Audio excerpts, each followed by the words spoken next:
하나님 말씀 보셨습니다. 하나님 말씀 이사야서 53장 2절과 3절 말씀 보셨습니다.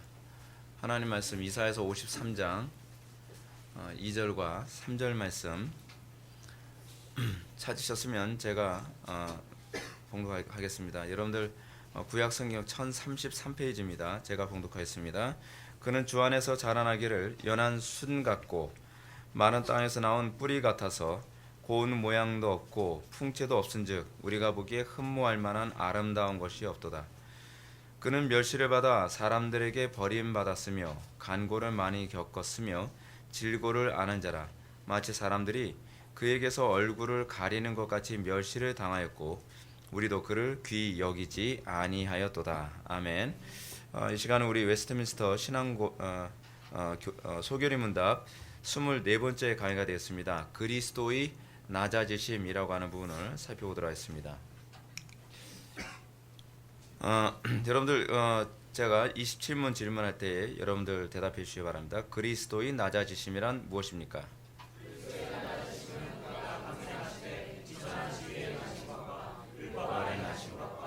음생의 여러 가지 비참과 하나님의 진노와 십자가의 저주의 죽음을 받으신 것.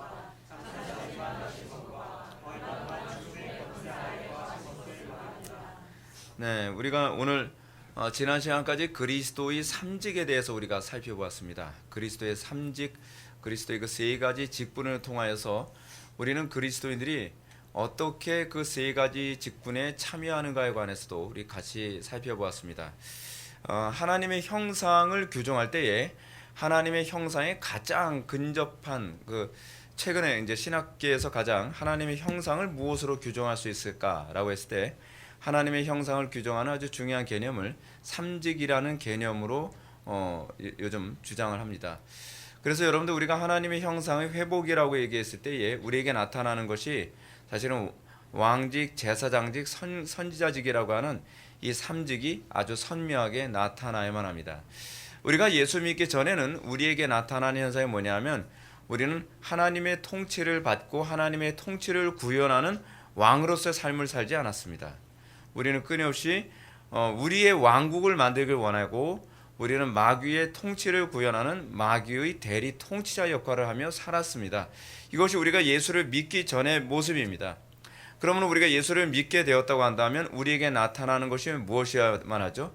하나님의 통치 대리인으로 바뀌어져야만 합니다. 그래서 우리가 예수 믿게 되었을 때 여러분들의 가정이 하나님의 통치를 구현하게 되어지는, 그리고 사회와 직장과 여러분들의 삶의 전 영역에서 하나님의 통치가 구현되어지는 현상이 나타나야만 합니다. 제가 이제 우리가 자주 언급하는 부분이 있지 않습니까? 열매가 과연 무엇인가? 우리 열매 얘기했을 때 우리에게서 나타나는 열매는 사실 이런 것들이어야 되죠. 그렇죠? 선지자직, 그리고 제사장직. 제사장직 얘기했을 때 우리가 선지자직은 하나님을 바르게 증거하는 거, 단순히 말로만 증거하는 것이 아니라 우리의 삶 속에서 예수 그리스도의 영광이 나타나는 거, 예수 그리스도의 향기가 나타나는 거. 여러분 이게 이제 선지자직의 아주 또 중요한 부분 아닙니까? 그리고 마지막 세 번째가 뭐죠? 제사장직. 제사장직을 규정하는 아주 중요한 용어는 뭐죠? 헌신이죠. 헌신. 구약과 신약에서 항상 제사장을 얘기할 때에 제사장을 규정하는 아주 중요한 언어는 죽도록 충성하랍니다. 우리가 예수를 믿게 되었을 때 우리에게 나타나는 것이 뭐냐면 내 육신의 삶에 대한 충성이 아니라 하나님께 대한 충성과 헌신. 그래서 우리가 이거를 사람에게 이걸 연결했을 때 거룩이라는 단어를 사람에게 적용을 하게 되면 뭐라고 된다 했죠? 하나님께 대한 헌신과 이웃에 대한 헌신. 그래서 사도 바울이 뭐라고 얘기합니까? 고린도전서에서 너희 중에 아무도 자기를 위하여 살지 아니하고. 우리가 예수 믿고 나면 우리에게 좀 달라지는 게 그거야 되는 거 아닙니까? 이제 내 이해 득실이 잘 보이는 것이 아니라 하나님의 뜻과 이웃에 대한 배려가 점점 더 선명해져야만 합니다. 예수 믿고 나면 여러분 뭐가 주로 많이 달라지죠? 안목이 달라지죠. 안목. 옛날에는 여러분 은혜 받기 전에 주로 뭐만 보여요? 내 이익. 내가 이익을 보냐, 손해를 보냐, 내 감정이 어떠냐? 주로 나 중심적이죠. 내 감정에 충실하고 내 이익에 충실하고 항상 모든 것이 자기 중심적이에요. 근데 우리가 예수를 믿고 나면 어떤 현상이 나타나죠? 하나님께서 얼마나 답답해 하실까? 하나님께서 얼마나 분노하실까? 하나님의 감정이 보여요. 여러분, 예수 믿고 나서 하나님의 감정 보인다는 건 되게 놀라운 일입니다. 보이지 않는 하나님의 감정이 보이기 시작하는 거예요. 오늘날 여러분 사람들 그렇지 않나요? 아무리 외쳐도 사람들이, 여러분, 하나님께서 진노하시지 않습니까? 이렇게 얘기해도 눈 하나 깜짝하지 않습니다. 하나님에 대한 감각이 없거든요. 근데 우리가 예수를 믿고 나면 하나님께서 슬퍼하시는 걸 느낄 수 있고, 하나님께서 분노하시는 걸 느낄 수 있고, 하나님께서 기뻐하시는 것을 느낄 수가 있어요. 그래서 우리의 삶의 모든 방향이 점점 어떻게 하면 하나님을 기쁘시게 해드릴까라고 하는 방향으로 우리의 방향성이 날마다 선명하게 가죠. 근데 우리가 예수를 오래 믿었어도 뭐 하나님 나라가 개판이든 뭐 소판이든 나는 별로 관심 없어. 오늘날 한국교회의 모습 그거 아닌가요? 참 놀라운 사실을 제가 하나 말씀드린다면, 여러분 2000년도 전만 하더라도요, 2000년도 전에 제가 전이면 제가 전도사 생활할 때죠. 다른 교회에서 뭐 세미나 해달라, 뭐 부흥회 인도해달라, 그러면 어떤 현상이 나타나냐면요, 제가 정말 한국교회 심각하다, 한국교회 뉴에이지가 들어왔고 뭐 이러이러한 실태를 얘기하면 신앙 별로 없는 사람들도요, 굉장히 심각하게 생각을 하고 긴장하는 그런 표정이 역력해요. 근데 제가 2000년도 넘어서 강도사 인허를 받고 목회를 하다가 개척을 하다가 뭐 어디 교회에서 뭐 세미나 해달라 뭐 해달라 해서 가잖아요. 완전히 분위기가 달라졌어요.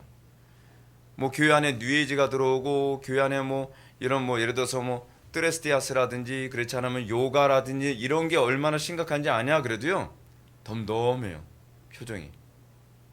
그거 모르면 하는지 아시죠? 그만큼 사람들이 한국교회가 하나님에 대한 영적 감각이 전반적으로 사라졌고 교회 안에 하나님의 임재가 아주 심각해졌다는 거예요. 그러니까 하나님의 크고 두려운 진노에 대해서 아무리 얘기해도 귀담아 듣질 않아요. 귀담아 듣질 않아요. 여러분, 제가 개척 초반기 때서부터 외쳤던 게 그거거든요. 우리나라 이 상태로 가면 큰일 난다, 큰일 난다, 큰일 난다. 아무리 얘기해도 사람들 별로 반응 안 해요. 왜냐하면 우리는 본능적으로 이기적이라서요, 나한테 직접적으로 큰일 났다라고 생각하지 않으면 손 하나 깜짝하려고 들지 않아요. 옆 사람이 죽어 넘어가도 나한테 직접적인 어떤 고통이 없다고 하면 우리는 크게 심각하게 생각하지 않아요. 근데 나에게 직접적인 어떤 피해가 오기 시작하지 않습니까? 그때서부터 이제 현실감 있게 느끼죠. 소위 발등에 불이 떨어져야 현실감 있게 느끼는 거예요. 왜요? 자기를 위해서 사는 게 익숙해져서 그래요. 근데 예수를 믿고 나면 이제는 나를 위해서 사는 것보다 하나님 나라 걱정하고, 이웃 걱정하고, 내가 배고픈 것도 신경 쓰일 텐데 이웃이 배고픈 게 더 잘 보이고, 이웃이 헐벗는 게 더 잘 보이고, 그렇게 돼야지 정상이에요. 여러분, 이것이 가정 안에서조차도 안 이루어지니까 가정이 쑥대밭되고 사회가 쑥대밭 나는 것 아니겠습니까? 그러니까 이게 굉장히 피상적이지 않습니다. 우리가 구원받았을 때에 구원받은 자들에게 나타나는 현상은 피상적이지 않아요. 피상적인 이유는 뭐냐면 구원받음에 대한 기준이 무너졌기 때문에 피상적인 거예요. 구원받은 사람들이 너무 없으니까 구원받은 자에게 나타나는 현상이 뭔지 이걸 아무도 잘 모르는 거예요. 이게 이제 18세기에 조지 해필드나 요한 웨슬리가 사역했을 당시의 영국의 모습이기도 했어요. 회심한 사람들을 보기가 가뭄에 콩나듯 하다는 거예요. 그러면 어떤 현상이 나타나죠? 회심한 사람이 기준을 잡는 것이 아니라 회심 안 한 사람들이 기준이 돼요. 그래서 회심한 사람은 그냥 특별한 사람, 독특한 사람으로 규정되어지고, 회심 안 한 사람들은 원래 신앙생활은 그렇게 하는 거야 라고 그렇게 돼버리는 거죠. 그게 우리나라에 나타나는 현상이에요. 한국교회에서 저는 개인적으로 그래요. 저는 이걸 신앙이다 라고 얘기하게 되면 좀 말이 안 된다고 생각을 해요. 왜냐하면 예수 안 믿어도 그 정도의 윤리도덕과 그 정도의 종교생활은 다 가능하거든요. 근데 너무나 보편적으로 신앙생활이 그러니까 아니 이 정도도 신앙이라고 얘기를 하게 되면 저는 굉장히 좀 답답한 거죠. 근데 이게 먹혀 들어가지가 않아요. 심각한 문제입니다.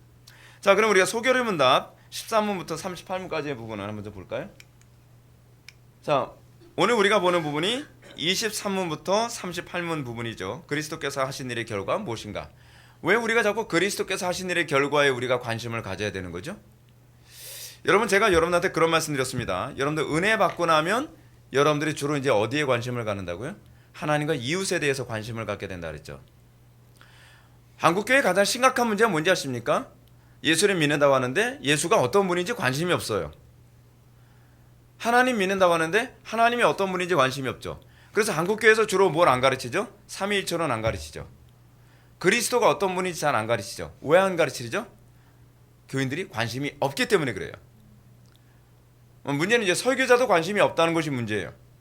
교인들이 성공하고 출세하고 복받고 잘 먹고 잘 사는 문제에서 눈이 초롱초롱 빛날인데 하나님에 대해서 얘기하게 되면 눈이 스르르 감겨요.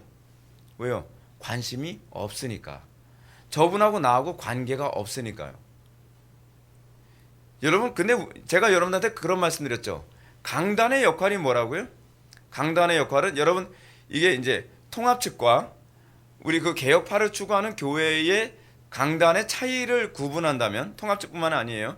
그러니까 바르트를 추구하는 교단들, 뭐 감리교라든지 성결교도, 뭐 기성 같은 그런 교단들, 뭐 그런 교단들의 특징이 뭐냐면 주로 설교의 핵심이 뭐냐면 교훈이에요. 그렇죠?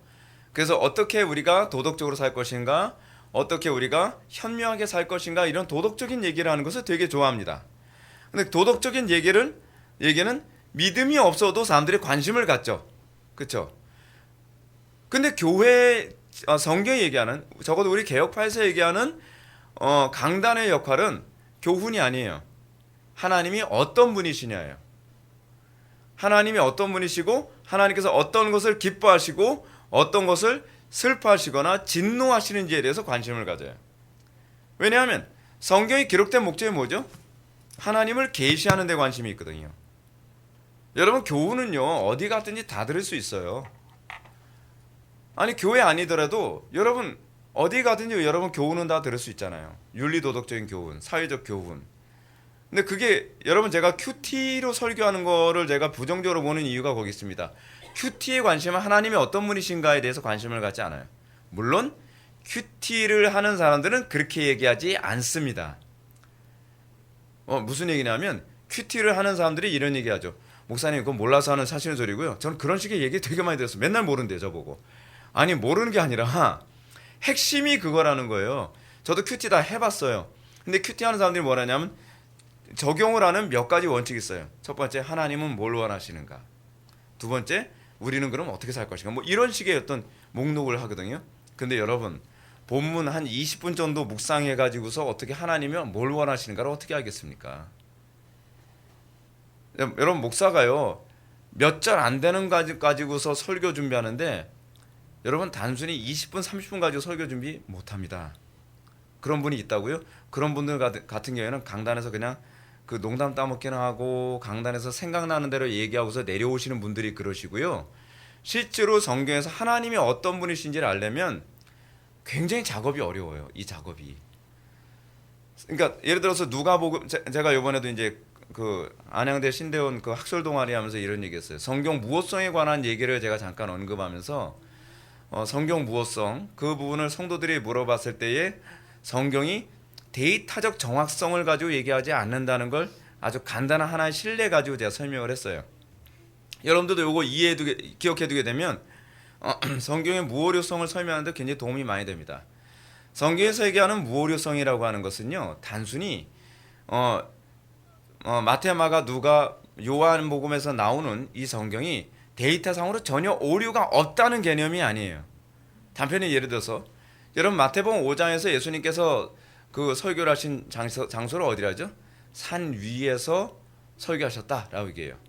근데 마가복음인가 누가복음, 제가 기억하기로는 누가복음인 거로 기억하는데 누가복음에서는 뭐라고 얘기하냐면 예수님께서 평지에서 설교하셨다고 얘기하고 있어요. 그럼 여러분 그런 것 가지고 사람들이 뭐라고 하는지 아세요? 성경에 오류 있다는 거예요. 그거 봐요 오류 있잖아요. 여기서는 왜 산이라고 그러고 여기는 왜 그 평지라고 할까요? 그 이유가 있죠. 그 산의 구조 자체가 산에 평지가 있는 그런 구조예요. 여러분 생각해보세요. 많이 모이려면 평지 산 꼭대기에 평지가 있어야 여러분 마태복음에서도 많은 사람들이 모여 있었을 게 아니에요. 그렇지 않으면 여러분 상태 비탈에서 이래가지고 설교 들었겠습니까? 위험하게요? 그렇잖아요. 상식적으로 그렇게 생각해도. 그러면 왜 마태는 산 위에서라고 얘기했을까요? 마태복음의 수신자가 누구죠? 유대인들이죠. 유대인들은 구약 성경에 능통하고요. 그 사람들이 가지고 있는 개념은 뭐냐면 메시아는 모세와 같은 선지자라고 하는 그 모세 오경에 나온 예언을 염두에 두고 메시아를 기다리고 있단 말이에요. 근데 마태가 뭘 설명하는 거냐면, 자 봐라, 예수님이 산 위에서 복음을 선포한 것은 모세가 시내 산에서 율법을 받은 것과 동일한 사건이다라고 하는 걸 설명하기 위해서 산상수훈이라는 개념을 얘기하고 있는 거예요. 산 위에서의 강론. 그러면 그건요, 장소를 잘못 얘기한 것이 아니라 신학적 개념으로 본문을 기록한 거예요. 그렇죠? 그래서 상당수의 신학자들은 마태복음 5장을 뭐라고 얘기하냐면 신약의 산상수훈, 신약의 시내산 사건이라고 그렇게 표현한단 말이에요.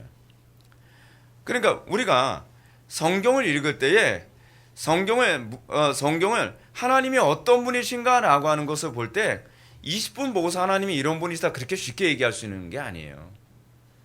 꼼꼼히 봐야 되고 깊이 있게 봐야 되고 앞뒤 문맥 봐가면서 본문을 해석을 해야 하나님이 이런 분이시구나 라고 하는 거죠. 여러분, 전능하신 하나님을 이해하는 게 그렇게 쉽습니까? 맨날 보는 여러분 그 가족들도 이해하기 힘들어서 얘는 이럴 때도 있는 것 같고 저럴 때도 있는 것 같고 우리 애는 각각은 내가 잘 모르겠어. 아니 자식조차도 그러는데, 그렇잖아요.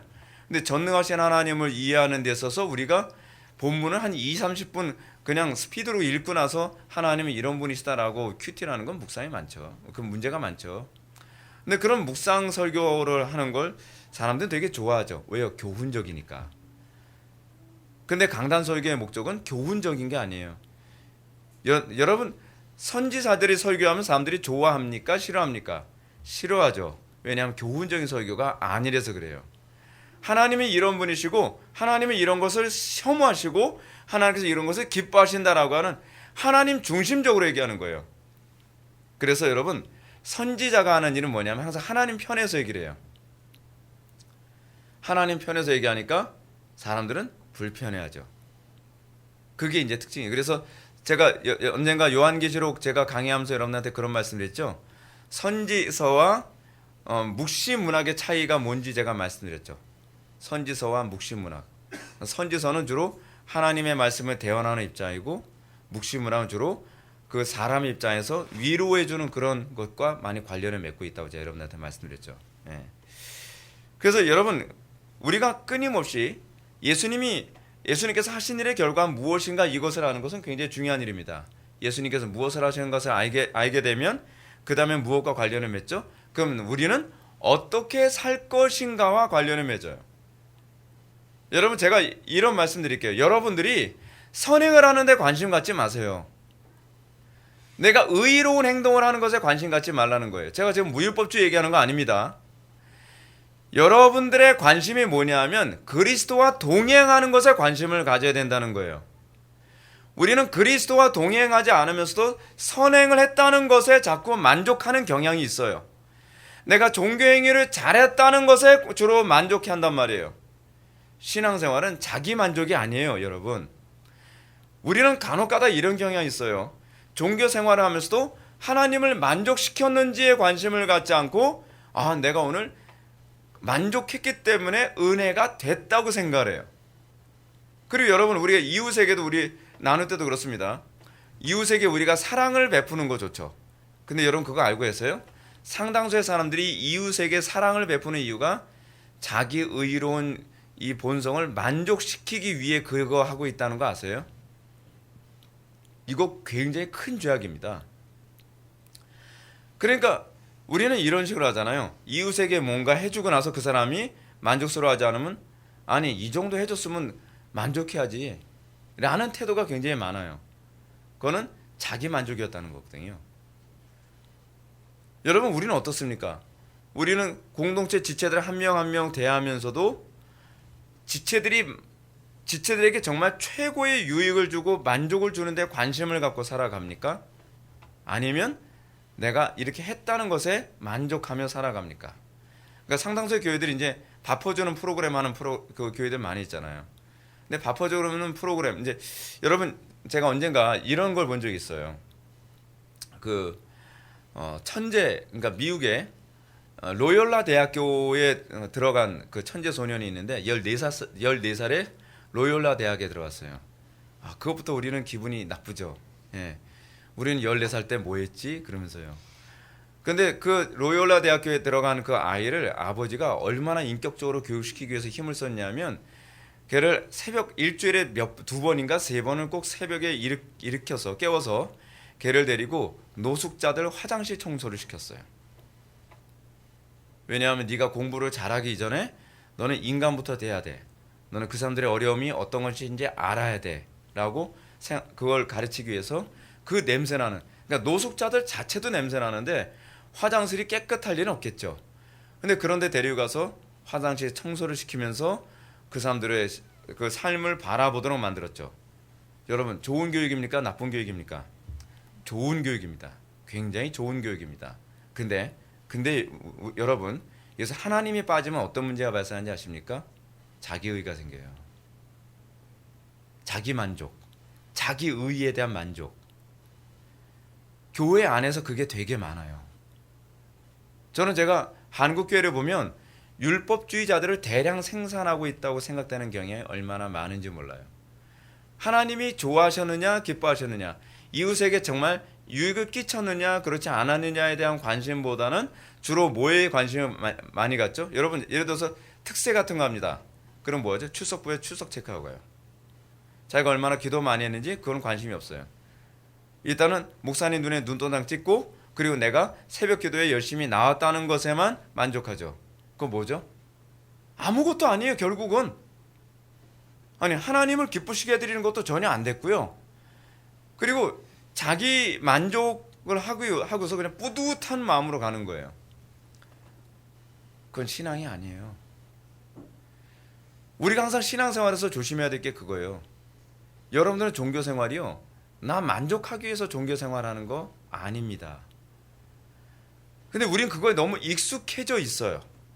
여러분들이 우리 교회에 오시게 되면 그러니까 어느 정도 연령대가 돼서 우리 교회에 오시고 나면 여러분들이 제일 힘들어하는 게 뭐냐면, 목사님 이 정도면 된 거 아니에요? 다른 교회 교인 이 정도면 된 거 아니에요? 라는 이 마음이 들어갔을 때서부터 여러분들이 이미 자기만족이고, 그것이 바로 율법주의라는 걸 입증하고 있는 거예요. 그렇지 않나요? 여러분, 율법주의의 특징이 그거 아닌가요? 자기의로서의 만족. 그래서 율법주의를 여러분 자꾸 뭔가 착각을 하는 경향이 많이 있어요. 율법주의자들이 굉장히 높은 수준의 율법을 지킨다고 생각을 하는 경향이 있어요. 높은 수준의 율법이 아니라 자기가 만족하는 수준의 율법이에요. 그거는 높아질 수도 있고 낮아질 수도 있어요. 그 높든 낮든 중요한 건 자기를 의롭다 여기게 만들었고, 자기 만족이라고 하는 기준이 딱 세워지면 그 다음서부터는 다른 사람의 윤리 도덕의 문제에 대해서 비판하고 정죄하기 시작을 하는 거죠. 왜냐하면 내가 만족했다는 건 나는 의인이다라고 생각을 하고 있다는 얘기예요. 그래서 여러분, 어떤 사람이 복이 있다고 예수님께서 말씀하시죠? 심령이 가난한 자, 그리고 의에 줄이고 목마른 자. 의에 줄이고 목말랐다는 얘기가 무슨 얘기입니까? 내가 의롭지 못하다는 것에 대한 자각. 그러니까 내가 하나님을 기쁘시게 해드리는데 내가 어떻게 더 하나님을 기쁘시게 해드릴 수 없었을까? 내가 이웃에게 유익을 끼치는데 어떻게 내가 이웃에게 더 온전한 걸 주지 못할까? 그렇잖아요?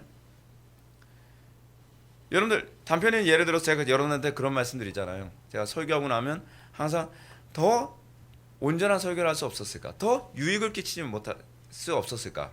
휘필드가 그런 말을 했거든요. 항상 자기는 설교하고 나서 그런 생각을 했대요. 내가 더 많이 기도했다면 더 많은 회심자를 얻을 수 있었을 텐데 라고 생각이 드는 거예요. 누가 봐도 훌륭해요. 훌륭해요. 많은 사람들이 박수를 쳐줘요. 그러나 자기는 만족하지 못해요. 왜 만족하지 못하죠? 자기 만족이 목적이 아니기 때문에 그래요. 하나님을 기쁘시게 해드리고 이웃을 기쁘게 하는, 하나님을 더 기쁘시게 해드리고 이웃을 더 기쁘게 하지 못한 것에 대한 아쉬움이죠. 그랬을 때 여러분, 그런 교회가 천국이 되는 교회가 아닌가요? 네? 서로가 그렇다고 생각해 보세요. 서로가 더 기쁘게 해주고 서로가 더 섬기고 싶은 마음. 그럼 얼마나 여러분 정말 아름다운 공동체가 되고 그것이 천국 아니겠습니까? 저는 좀 확신하는 게 좀 그거예요. 여러분들 천국 가면 그런 사람들이 모임일 거예요.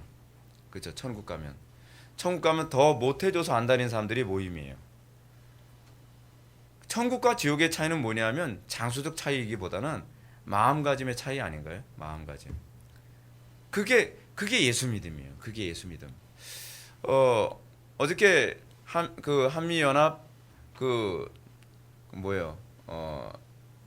무슨 모임 갔었는데 거기서 그 조평세라고 하는 박사가 이 얘기합니다. 러셀 커크의 보수주의 정신이라고 하는 그 책을 인용하면서 제가 생각하고 있었던 보수의 개념과 아주 동일한 얘기를 했었어요. 여러분 보수는 무엇입니까? 여러분 이걸 잘 기억하셔야 돼요. 보수라고 하는 개념은 기존의 것을 지키는 것이 보수가 아닙니다. 적어도 우리 기독교에서 얘기하는 보수는 그게 아니에요. 근데 러셀 커크가 이 성경에서 얘기하는 보수의 개념을 그대로 이 보수 정치관에 갖다 붙였어요.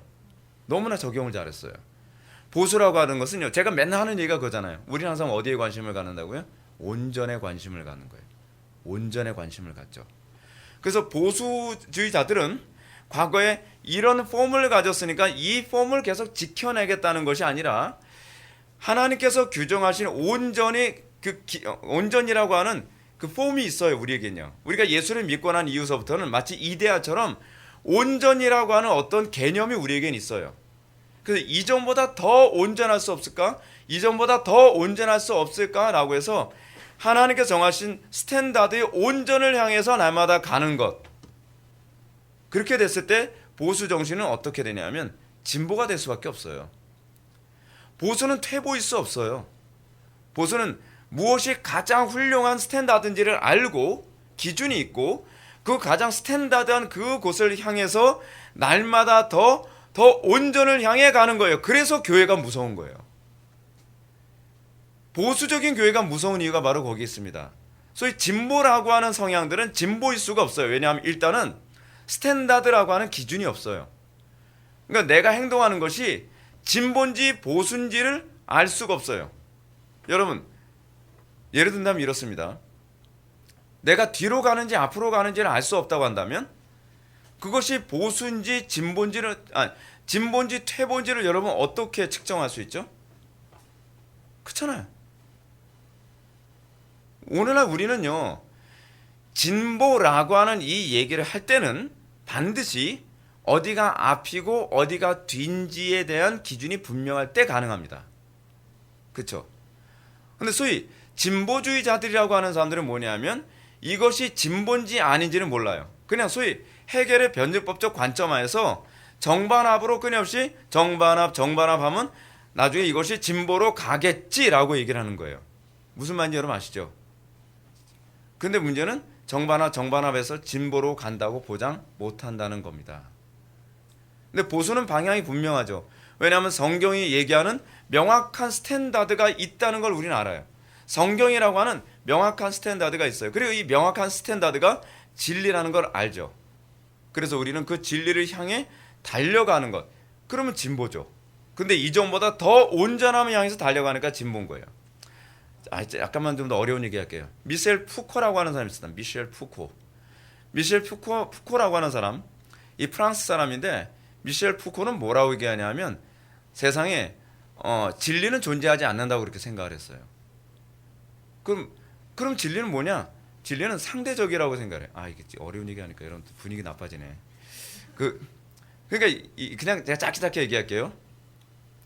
미셸 푸코는 뭐라 하냐면 용어에 따라서 지금은 진보지만 지금은 그것이 진리처럼 여겨지만 시대가 바뀌고 사회 분위기가 달라지면 다른 게 진리로 여겨질 수 있다는 거예요. 예. 이게 미셸 푸코가 생각하는 개념이에요.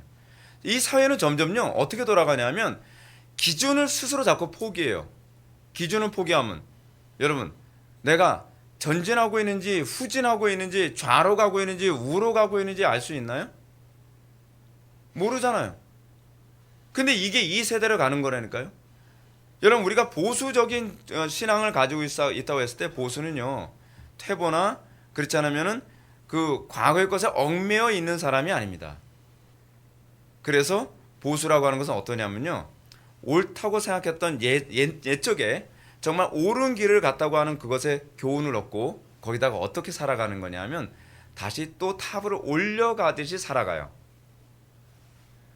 그래서 보수라고 하는 사람들은요 과거에 가장 좋았던 시대에 대한 역사를 기억하지 못하면 보수가 될 수가 없어요.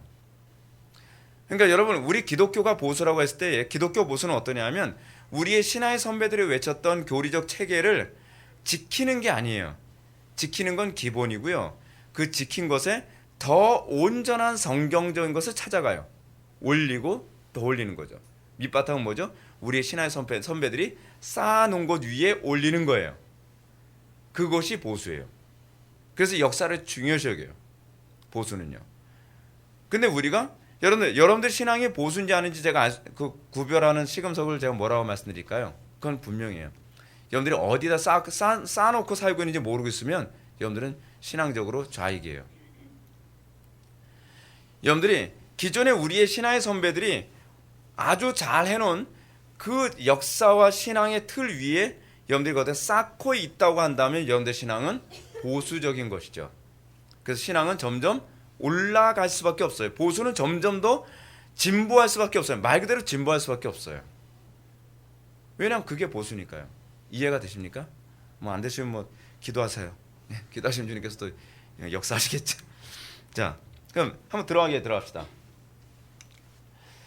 기독교 신앙의 중요한 개념은 낮아짐과 높아짐이라고 할 수 있습니다. 낮아짐 혹은 죽음을 받아들이지 못하면 결코 기독교 신앙을 알 수가 없습니다. 기독교 신앙은 지식이나 프로그램으로 알 수 있는 성질의 것이 아닙니다. 기독교 신앙은 우리가 그리스도의 낮아지심 그리고 그리스도의 죽으심을 알게 되고 그 안에서 그리스도의 높아지심과 부활의 참여함을 알게 됩니다. 여러분 기독교 신앙이 뭔가를 알려면요 죽어야 돼요.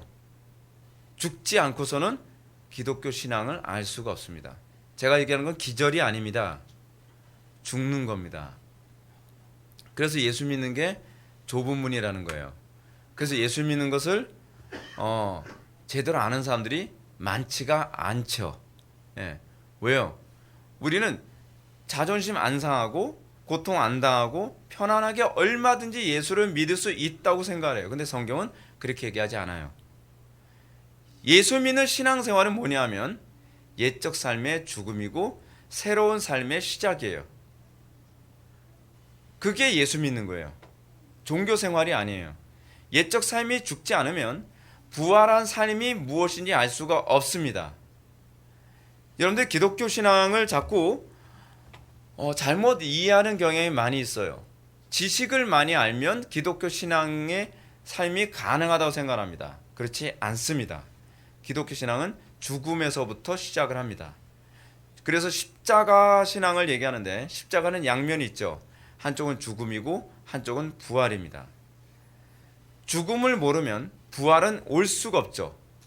제가 지난 난예배 때도 여러분들한테 말씀드렸죠.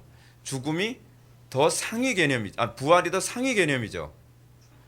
그리고 죽음은 하위 개념이고요. 그러니까 죽음이라는 개념 없이 부활로 갈 수 있는 방법이 없어요. 왜냐하면 부활이라는 이 용어의 전제가 뭐냐면 죽음을 전제로 하는 단어이기 때문에 그래요.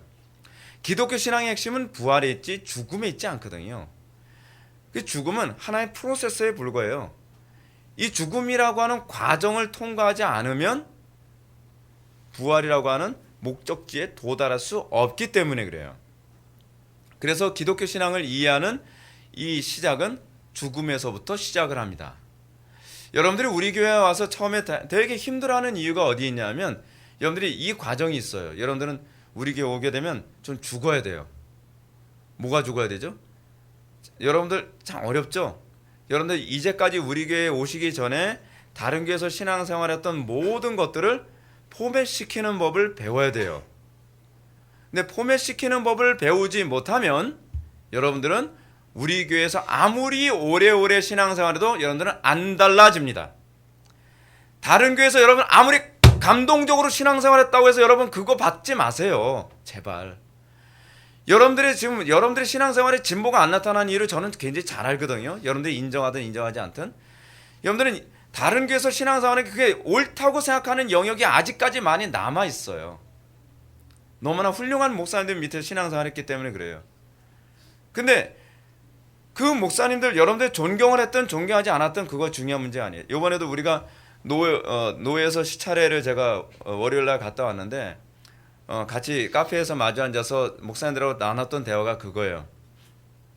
여러분들 좋은 목사님 밑에서 신앙생활하는 거 뭐 좋아요. 그분이 인격적으로 아주 훌륭하고 굉장히 탁월한 분이고 지성적인 분이라고 하는 거 좋습니다. 그러나 그것과 관계없이 교리적으로 틀렸다면 그건 틀린 거로 봐야 돼요. 교리적으로 틀렸다라고 그분이 교리적으로 틀렸다라고 얘기해서 그분의 인격을 비하하거나 짓밟는 건 아닙니다. 제가 특정한 누구를 제가 얘기를 제가 구체적으로 거론하진 않겠지만 한국교회에서 굉장히 막 존경도 받고 인격적으로 굉장히 존경받고 훌륭한 분이 있어요. 근데 이 노회에서 이번에 어떤 그 후배 목사님이 그런 얘기합니다. 아, 그 목사님 인격적으로 너무 훌륭하고, 예, 인격적으로 훌륭해요. 정말 훌륭하신 분이에요. 그리고 그 목회도 굉장히 뭐라 그럴까요? 사심 없이 목회를 하셨어요. 그래서 그 부분에 대해서는 저도 인정을 했죠. 근데 그분이 신학적으로 잘못된 건 또 인정해야 된다고 제가 얘기를 했어요. 이거와 이거를 연결시키면 안 돼요. 여러분들 신앙생활 하면서도 그렇습니다. 여러분들 다른 교회 신앙생활 하셨을 때 그게 목사님이 아무리 인격적으로 훌륭하고 아무리 뛰어난 지성을 가지고 있고 아무리 목회를 바르게 하셨어도 그것과 교리의 문제는 또는 신앙의 문제는 별개의 문제로 봐야 돼요. 틀렸으면 거기에 대해서는 냉정해져야 돼요. 여러분 기독교 신앙은요 사실은 굉장히 냉정합니다. 근데 여러분들이 그 냉정함을 여러분들이 갖지 않으면 여러분들은 하나님과 관계 회복은 안 일어납니다. 여러분들 신앙의 진보가 안 일어나는 이유는요. 제가 대놓고 차마 얘기를 못해서 그렇지 여러분들 다른 교회에서 신앙생활하던 신앙생활 습관 죽어라고 안 버려요. 여러분들 고집 얼마나 센지 여러분들 모르시죠. 근데 여러분들이 오랜 세월 동안 그게 몸에 배서 그걸 안 버리는 거예요. 근데 제가 알지만 여러분 그거 안 버리면 안 바뀝니다. 기도 생활하는 습관이 잘못됐으면 고쳐야 되거든요. 안 바꾸죠. 예배하는 태도 안 바꾸죠. 그런데 여러분들은 기존에 내가 갖고 있었던 것을 자꾸 덧붙이려고 해요. 그럼 신앙이 아니에요. 여러분들이 더 씌우는 건 바른 신앙 위에 그것을 차곡차곡 쌓아 올리는 것은 별 문제가 되지 않지만 여러분들이 다른 교회에서 잘못 배운 것에다가 요거를 죽이지 않고 새로운 걸 받아들여서 신앙이 되지 않는다는 얘기예요. 그런 식으로 신앙생활한 게 뭔지 아세요? 로마 가톨릭이에요. 여러분 로마 가톨릭이 뭐죠? 천주교가 뭐죠? 여러분 천주교? 아리스토텔레스주의 위에다가 어거스틴주의를 덧붙인 거예요. 우리는 그걸 기독교라고 얘기하지 않습니다. 근데 여러분들 신앙생활을 그렇게 하고 있다는 걸 여러분 알고 계세요? 여러분들은 인본주의적 성향에다가 옛적인 삶의 방식에다가 신앙을 하나 더 씌워서 그렇게 신앙생활을 하고 있단 말이에요. 그래서 이것을 신앙이라고 자꾸 생각한단 말이에요. 그게 천주교예요. 그게 천주교예요. 근데 여러분들이 이 부분을 인정을 해야지 그 다음서부터 여러분들이 달라지기 시작합니다. 그런데 어떻게 달라지죠? 성령께서 조명하시고 깨우치셔야죠. 근데 그걸 여러분 알게 됐을 때 여러분들이 받아들이느냐 거부하느냐는 이제 또 별개 문제겠죠. 그래서 바울이 이렇게 얘기하죠. 그리스도와 그 부활의 권능과 고난에 참여함을 알고자 하여 그의 죽으심을 본받아 어떻게 해서든지 죽은 자 가운데서 부활에 이르려 함. 여러분 어떻게 하든지 부활에 이르려 함. 여러분 그런 신앙생활 합니까? 이걸 어떻게 설명해야 여러분한테 와닿을까요? 여러분 기도 생활에서 안간힘을 쓰나요? 여러분 옛적 성품 쉽게 죽습니까? 안 죽죠. 그게요 그냥 조용히 신사적으로 기도해서 죽는 게 아니에요. 여러분 제가 왜 기도하면서 그렇게 악을 쓰고 막 매달리고 막 몸부림치고 그런지 아세요? 힘이 남아 돌아서가 아니에요. 저도 그렇게 기도하면 막 몸살이 나요. 근데 왜 그러냐면 이게 안 벗겨지니까 그래요. 저도 죄악된 본성이 안 벗겨지고, 저도 이 게으름이 잘 안 벗겨지고, 저도 제 생각이 잘 안 벗겨지니까 이걸 벗겨내기 위해 몸부림치면서 씨름하면서 기도하는 거예요. 근데 하물며 여러분들 신앙생활 그렇게 안 해봤는데, 제가 솔직히 여러분들 기도 생활하는 거 보면은 저렇게 해서 죄악된 본성이 벗겨질까? 그 딱딱한 껍질이 벗겨질까? 라는 생각을 할 때가 굉장히 많이 있어요. 여러분 보십시오. 그리스도와 그 부활의 권능과 그 고난의 참여함을 알고자 하여 그의 죽으심을 본받아 어떻게 해서든지 죽은 자 가운데서 부활에 이르려 한다. 어떻게 해서든지 몸부림을 치는 거죠. 신앙생활에 여러분 잘못된 습관들, 안 바뀌는 사고들, 그걸 벗기기 위해서 어떻게 해요? 어떻게 해서든지 몸부림쳐야죠. 시간이 지나면 알아서 잘 되는 거 없습니다. 시간이 지나면 더 두터워지고 더 강팍해질 뿐입니다. 조금이라도 젊었을 때 여러분 하나님 말씀대로 사는 법을 터득하셔야 돼요. 세월이 지나면 지나는 만큼 여러분들의 잘못된 신앙의 습관은 더 두꺼워지고 더 강팍해지고 더 질겨집니다. 그건 여러분들이 염두에 두십시오. 여러분들이 제 말을 귀담아 듣는 게 유익할 겁니다. 예수님의 비하 여러분 풀어서 얘기하면 뭐죠? 낮아지심이라는 얘기죠. 예수님이 낮아지심. 오늘 비하에 관해서 얘기합니다. 다음 시간에 우리가 승귀에 관해서 얘기하죠. 왜 어려운 얘기 자꾸 쓰는지. 그 비하라고 하는 것이 낮아지심. 그래서 여러분 한번 보게 되면 갈라디아 4장 4절부터 5절 보면 때가 참에 하나님이 그의 아들을 보내서 여자에게서 나게 하시고 율법 아래 나게 하신 것은 율법 아래 있는 자들을 속량하시고 우리로 아들의 명분을 얻게 하려 하심이라. 예수님께서 왜 낮아지셨죠? 그 낮아지신 이유가 어디 있죠? 그래서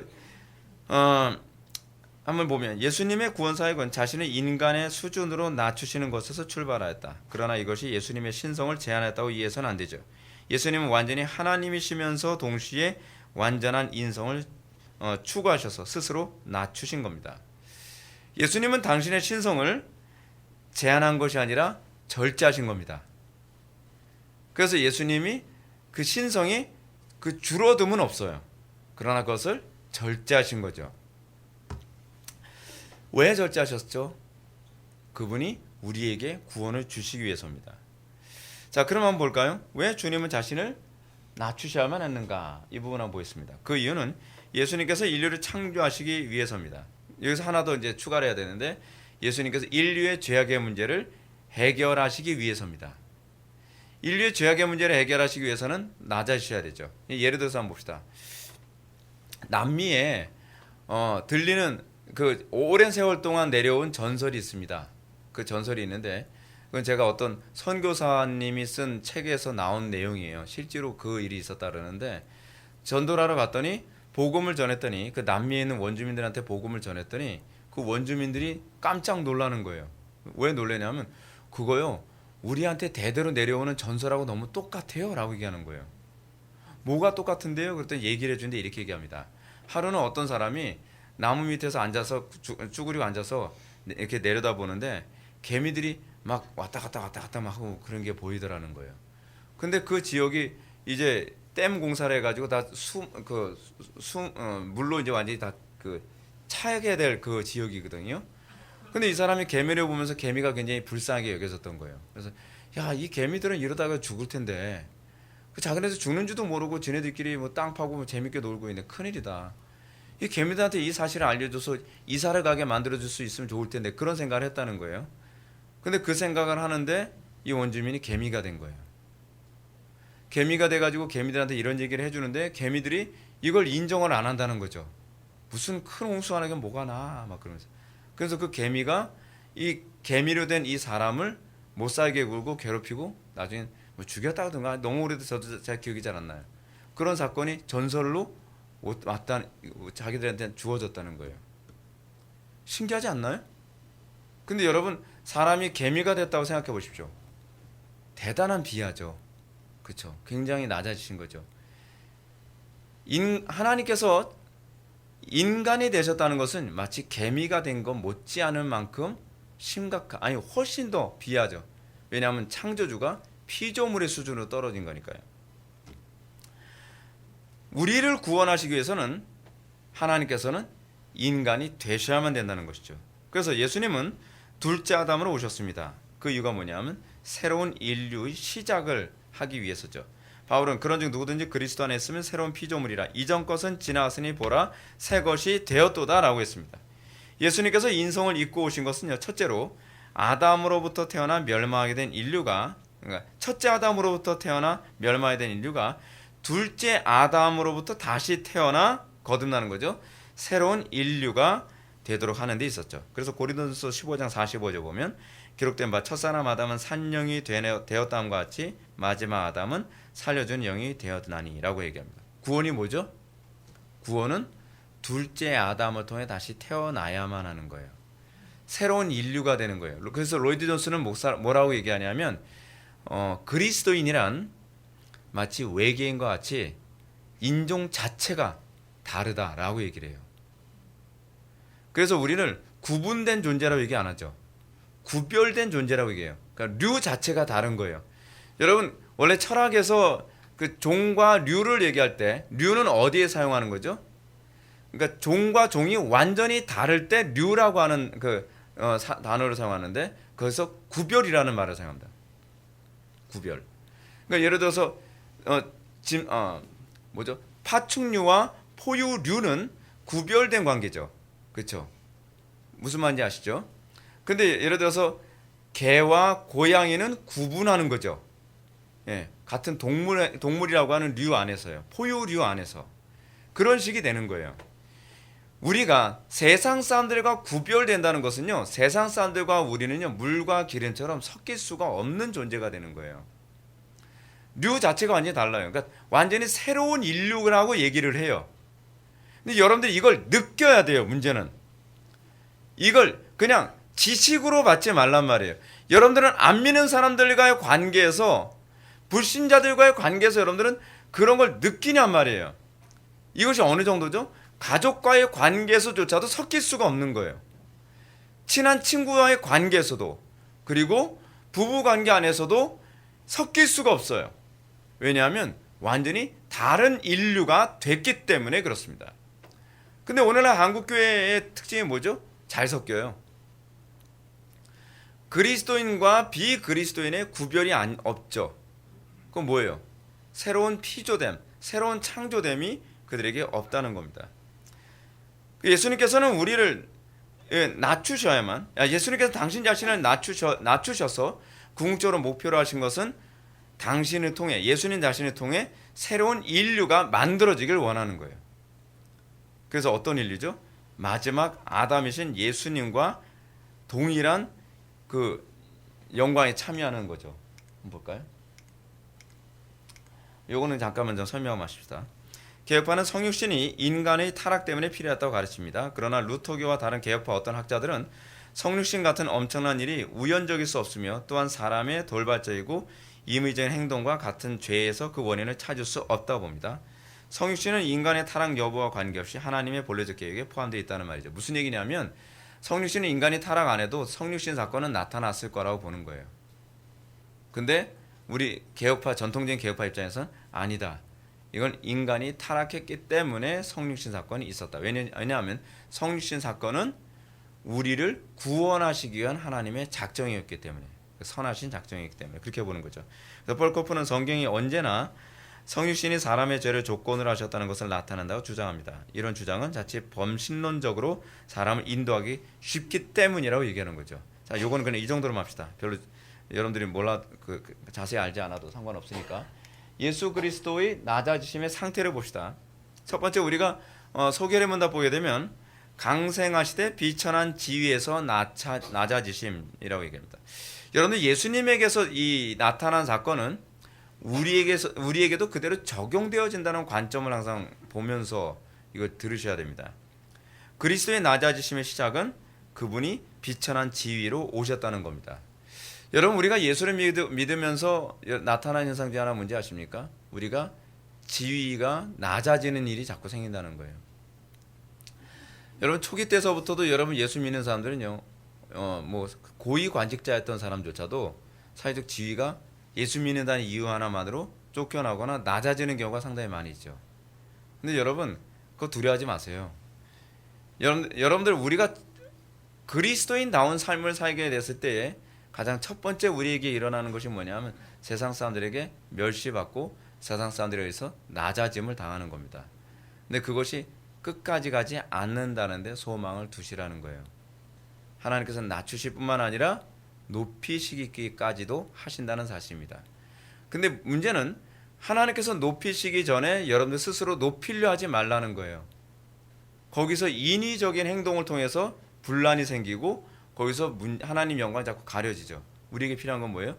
하나님 말씀대로 살면서 끝까지 인내하는 법을 배워야 한다는 겁니다. 그게 하나님을 믿는 자들에게 나타나는 특징이죠. 그러니까 제가 믿는 게 그거예요. 제가 목회하면서 성경대로 목회하니까 굉장히 비천한 지위에 자꾸 떨어질 때가 되게 많이 있어요. 무시당하고 제가 이제 다른 교회에서 부교육자 생활하고 이제 개척을 시작했는데 이런 얘기합니다. 오래간만에 그 교회 장로님 딱 만나니까 요즘 교인 많이 모이죠? 그것부터 물어보는 거예요. 굉장히 기분이 별로 안 좋죠. 그렇죠? 왜냐하면 이 교회가 성경적이냐 성경적이지 않냐 그분들은 그거에 별로 관심이 없거든요. 그냥 몇 명 모이냐로 측정을 하죠. 저도 그런 소리 들을 때마다 기분 별로 안 좋아요.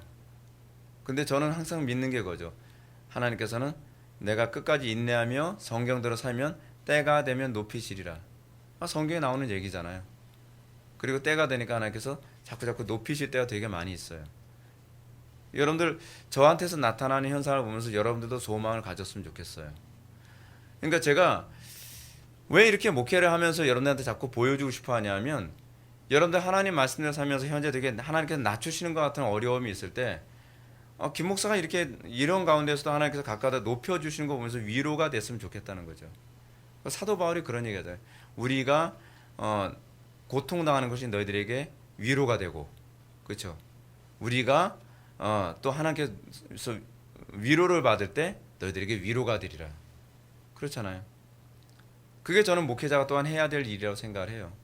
그래서 여러분들 때문에 자꾸 고생하는 거예요. 그걸 통해서 여러분들에게 위로가 되죠. 여러분 보세요. 여러분들 어떤 사람한테 위로가 잘 안 됩니까?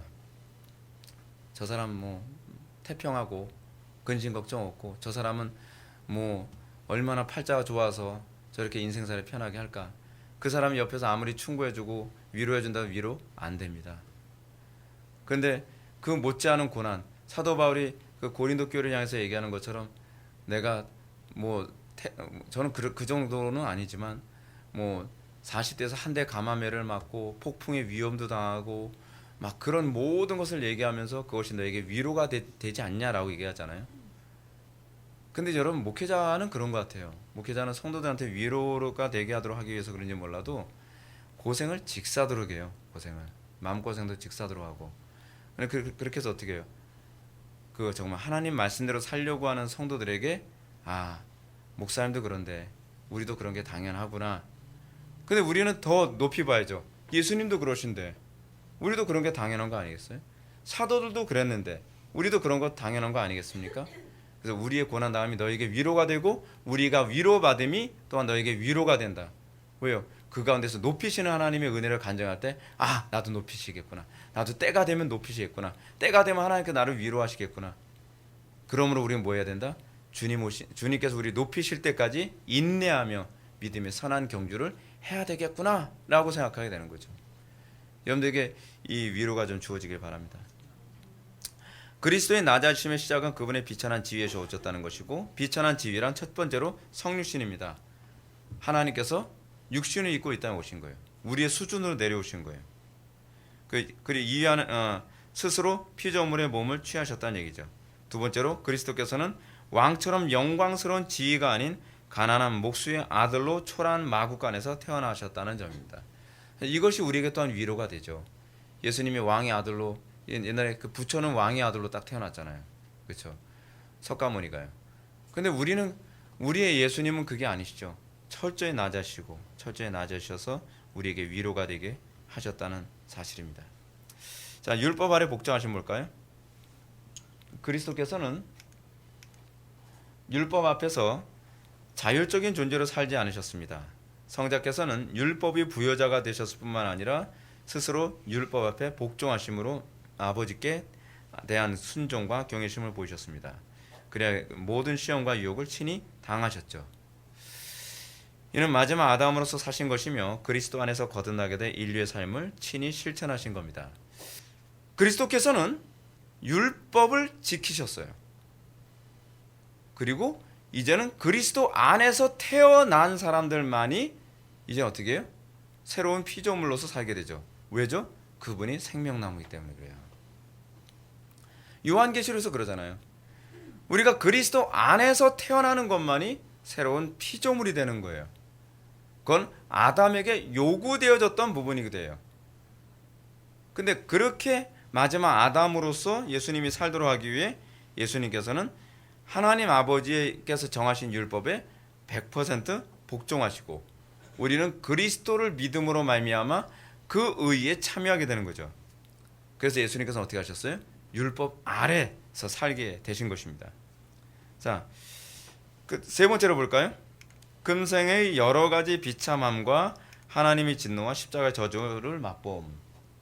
여기서 비참함과 하나님의 진노와 십자가의 죽음은 인간의 죄에 대해서 받아야 할 죄의 보응을 예수님이 친히 받으셨다는 얘기입니다. 예수님은 죄가 없으심에도 불구하고 죄로 인한 빈곤, 슬픔, 고통과 억울한 그 미움과 조롱을 당하셨죠. 여러분들 한번 이사에서 오늘 본문 말씀 한번 좀 보시기 바랍니다. 이 본문만으로 설명을 하고 이건 넘어가도록 할게요. 예수님께서 어떻게 고통을 당하셨는가? 2절 보면 그는 주 앞에서 자라나기를 연한 순 같고 마른 땅에서 나온 뿌리 같아서 고운 모양도 없고 풍채도 없은즉 우리가 보기에 흠모할 만한 아름다운 것이 없도다. 이렇게 얘기되어 있습니다. 여러분 이거를 제가 이제 다른 번역을 한번 좀 읽어드리면 쉬운 성경으로 제가 좀 읽어드릴게요. 그는 여호와 앞에서 부드러운 새싹처럼 메마른 땅에서 자라는 나무 줄기처럼 자라났다. 그에게는 아름다움도 없었고 우리의 눈길을 끌만한 위엄도 없었다. 창조주께서 이렇게 태어나셨어요. 이 땅에 이렇게 오셨어요. 여러분 어때요? 여러분들이 창조주라고 한다면 어떻게 태어나게 바래요? 여러분들 정말 멋떨어지고 키 크고 전에 요한복음이라고 하는 영화로 이제 예수님 그 생애했는데 예수님 완전히 모델이에요, 모델. 예. 예수님이 자꾸 이렇게 지나가는 여자들 자꾸 추파 던지는 그런 표정을 얘기를 하는데 굉장히 영화를 보는데 불편했어요, 되게. 예수님 그렇게 만들면 안 돼요. 예수님 이렇게 잘생긴 분이 아니시거든요. 예. 여기 보게 되면은 예수님은 메마른 땅에 나는 나무 줄기처럼 자랐고 아름다움도 없고 우리의 눈길을 끌만한 위엄도 없었다. 그 예수님에 대한 이사야서의 예언이거든요. 3절 보게 되면 그는 멸시를 받아 사람들에게 버림을 받았으며 간고를 많이 겪었으며 왜 이렇게 번역을 했는지 기왕에 번역하는 거 한자로 번역하지 말고 좀 이해하기 쉽게 번역하면 좋잖아요. 괴로움이에요, 괴로움. 그 다른 번역도 보게 되면 아픔 그렇게 얘기하고 있습니다. 그리고 질고를 아는 자라. 여러분 질고가 뭔가요? 질병의 고통을 얘기하는 거예요. 질병의 고통. 예수님이 성육신을 하셨는데요. 우리처럼 질병도 걸리셨다는 얘기예요. 물론 복음서에 나오지 않죠. 근데 이사야서에서는 나와요. 그러니까 예수님도 몸살도 앓으시고 감기도 걸리시고 그러셨다는 거예요. 왜요? 완전한 인간이셨기 때문에. 어느 정도로 예수님께서 스스로 낮추신지 알겠죠? 예. 예수님은 우리가 당하는 고통을 다 아셨다는 거예요. 그리고 우리는 뭐라 그러죠? 그에게서 얼굴을 가리는 것 같이 멸시를 당하였고 우리도 그를 귀히 여기지 아니하였도다. 이걸 뭐라고 번역했냐면 사람들은 그를 바라보려 하지도 않았다. 그는 미움을 받았고 우리 가운데 아무도 그를 귀하게 여기지 아니했다. 그러니까 예수님 어디 가면 천대받았잖아요. 별로 존귀도 받지 못하고. 근데 그 이유를 뭐라고 이사야서는 얘기하냐면 예수님은 딱 봤을 때 별로 이렇게 끌리는 외모가 아니라는 거예요. 그러니까 좀 촌스럽고 별로 이렇게 그러니까 얼굴이 영화배우처럼 잘생기고 몸도 좋고 그런 사람이 아니라 되게 이렇게 초라하고 근데 여러분 교회 안에서 그런 사람들 되게 무시당하잖아요. 특히 우리나라 사회 안에서는 어떻습니까? 외모를 굉장히 중시하는 사회죠. 예수님이 만약에 지금 다시 오셨으면 어떻게 됐을까요? 되게 무시만해 당했을걸요? 아마 바리새인들이 예수님을 그렇게 핍박했던 이유 중에 하나 뭐냐면 그 무시당할 만큼 별로 초라하고 못생긴 인간이 입만 살아가지고 말을 너무 잘하니까 더 미워 보이는 거였겠죠. 그렇지 않아요? 좀 무식하게 생기고 별로 그 뭐 정규 교육도 못 받고, 근데 그 예수님이 논쟁을 하면 다 이기니까 더 미운 거예요. 더 미운 거예요. 저 무식하고 쥐뿔도 없는 게 저게 우리를 이겨? 만약에 예수님이 굉장히 지적으로 생기고 굉장히 뭐 위험 있고 굉장히 멋있으면 저 사람 뭐 추앙해야 되겠다 그랬을지 모르죠. 근데 그게 예수님이 그렇게 오신 거예요. 예수님이. 왜요? 우리가 당할 멸시와 천대와 그거를 예수님이 다 받기 위해서예요. 여러분 어떤 면에서는 그렇게 생각하지 않습니까? 뭐예요? 이 영화 같은데 보면 영화 배우를 이게 다, 여러분 옛날에 그 스파이더맨에서 그 주인공 상대 역으로 나왔던 그 친구 역으로 나왔던 그 남자가 하나 있거든요. 뭐 고블린 역으로 나왔던 남자. 그 사람 이름 제가 까먹었는데 제2의 제임스 딘 뭐 소리 듣던 사람인데, 그 사람은 진짜 외모가요 그냥 동화책에서 나오게 생긴 외모예요. 금발에 너무 잘생겼죠. 근데 공부를 얼마나 잘했는지 명문대학교로 2개인가 나왔어요. 네, 명문대학교 두 개나, 그것도 취미 삼아서 하나 더 공부하고 막 그랬다는 거예요. 그래서 저건 뭐야? 저거 왜 하나님이 이토록 불공평하실까? 난 저렇게까지 머리 안 좋아도 좋으니까 저 외모만 달라고요. 근데 외모도 안 주시죠. 머리도 안 주시죠. 우리 그런 사람들 얼마나 많이 있어요. 근데 그 사람은 머리도 좋죠. 키도 크죠. 그리고 얼굴도 잘생겼죠. 또 집안 좋죠. 여러분, 우린 그거에 가지고서 열등감 가질 필요가 없어요. 왜냐하면 예수님께서 우리에게 그 부분까지도 예수님은 다 당하신 거예요. 나는 볼품없이 왔고 그리고 멸시받았고 무시당하면서 공생의 사역을 했다는 거죠. 왜요? 우리가 당할 그것을 예수님이 다 당하셨다는 거예요. 그리고 예수님은 죄도 없음에도 불구하고 슬픔과 고통과 억울함을 당했고, 그래서 예수님께서 나의 하나님 어찌하여 나를 버리시나이까 라는 이 통곡은 뭐에 대한 통곡이라고 학자들은 얘기하냐면, 심판날에 바깥 어두운 데 쫓겨 슬피 이를 갈며 울미 있으리라 라고 하는 그것까지 예수님이 당하셨다는 거예요. 이거는 지옥의 형벌이죠. 전형적인. 예수님께서 그러셨잖아요. 바깥 어두운 데 쫓겨나 슬피 울며 이를 갈미 있으리라. 근데 예수님이 그것까지 당하신 거예요. 예수님께서요. 예수님께서 뭐라고요? 나의 하나님 어찌하여 나를 버리시나이까 라는 죄인들이 심판을 경험하고 바깥 어두운 데 슬피 울며 이를 가는 이 모습을 예수님께서 그대로 다 당하신 거죠. 어느 정도로 예수님께서 비하 상태까지 떨어지냐 알겠죠. 그 다음 보실까요? 그럼 얼마 동안 죽음의 권세 아래 거하심. 사도신경은 지옥에 내려가사라는 말을 신앙고백 하나로 두고 있죠. 이 구절은 한글 성경에는 빠져 있지만 매우 중요하죠. 왜냐하면 칼빈의 가르침처럼 이는 단순히 사망의 상태에 대한 서술이 아니라 음부적 고통의 영적 체험을 의미하기 때문에 그렇습니다. 예수님은 지옥적인 고통의 영적 체험을 통해서 우리가 받아야 할 육신의 심판만이 아니라 영혼의 심판까지 다 받으셨다는 얘기입니다. 자, 이제 결론 들어갑시다. 결론. 기독교 신앙은 겸손에서 시작됩니다. 겸손이란 하나님 앞에서 자신의 비참을 철저히 깨닫는 것을 말합니다. 여러분, 인간의 존재는 어떤지 아십니까? 겸손하지 않습니다. 다 우습게 보이죠. 제가 그 목회를 하면서 인간의 존재가 어떤 존재인가라는 걸 보면요, 우리는 참 이래요. 조금만 가지고 있으면 다 우습게 보이기 시작을 해요. 우리는요. 제가 목회하면서도 느낀 게 그거예요. 조금만 알고 있으면요, 다 우습게 보는 경향이 되게 많이 있어요. 나보다 더 잘난 사람도 다 우습게 보이고, 그죠? 그게 우리에게 흔히 나타나는 부분이에요. 근데 언제 겸손해지죠? 이제 예를 들어서 뭐 무술 한 1, 2년 좀 배우면 이제 우쭐대죠. 그때 되면 어떻게 해요? 다 오라 그래. 근데 그러다가 그 무술의 유단자 제대로 만나가지고서 아주 반 죽도록 맞고 나면 그 다음서부터 진짜 겸손해지기 시작하죠. 인간의 존재는 그래요. 인간의 존재는요, 자기가 조금 할 줄 알고, 자기가 조금 아는 것 같고, 자기가 조금 지식이 있고, 그러면 다 우습게 보이는 거예요. 제가 목회하면서 느끼는 게 뭔지 아십니까? 교인들이 책 몇 권 읽기 시작하면요, 목회자를 되게 우습게 보는 경향이 상당히 많이 있어요. 왜냐하면 자기가 알고 있는 게 이게 다라고 생각하는 거예요. 이게 다라고. 그러면 이걸 진검승부를 한번 해야 되나, 또 피곤하게. 예. 진검승부 몇 번 해서 이게 쉽게 교만해질 않아요. 교만이 꺾이질 않아요. 우리는요, 어느 정도로 예수 믿는 게 어렵냐면요, 정말 하나님 앞에서 내가 전적으로 무능하고 전적으로 타락했다라는 자기 비하의 상태를 딱 그 겸손에 이제 들어갔을 때 비로소 이제 복음이 들리기 시작해요. 그때 비로소 예수 믿는 게 뭔지 눈을 뜨기 시작하는 거죠. 그래서 여러분 아시죠? 무술의 고수들의 특징이 뭔지요? 무술의 고수의 특징이 뭐냐면, 저 항상 아는 게 별로 없어요. 저는 항상 부족해요. 그런 사람이 고수인 거예요. 그런 사람이 진짜 무서운 사람입니다. 여러분 길거리 하다 싸울 때 그렇게 얘기한 사람이 있으면 좀 조심하세요. 그 사람이 진짜 고수일 수 있어요. 네, 그 사람이 난 싸움 못해요. 막 싸움 못해요. 네, 진짜 싸움 못하는 자가 주먹 나다가 막 팔 꺾고 막 던지고 막 그렇게 될 수도 있어요.